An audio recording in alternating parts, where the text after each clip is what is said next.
Elephant and a dog became pregnant at the same time. 3 months down the line, the dog gave birth to 6 puppies. 6 months later, the dog was pregnant again, and 9 months on it gave birth to another dozen puppies. The pattern continued. On the 18th month, the dog approached the elephant, questioning, "Are you sure that you are pregnant? We became pregnant on the same date. I have given birth 3 times to a dozen puppies, and they are now grown to become big dogs, yet you are still pregnant. What's going on?" The elephant replied, "There is something I want you to understand.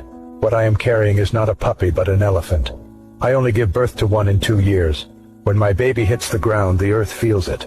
When my baby crosses the road, human beings stop and watch in admiration. What I carry draws attention. So what I'm carrying is mighty and great. Don't lose faith when you see others receive answers to their prayers in what seems like record time. Don't be envious of others' testimony. If you haven't received your own blessings, don't despair. Say to yourself, my time is coming, and when it hits the surface of the earth, people shall yield in admiration. Do not compare your journey to anyone else's.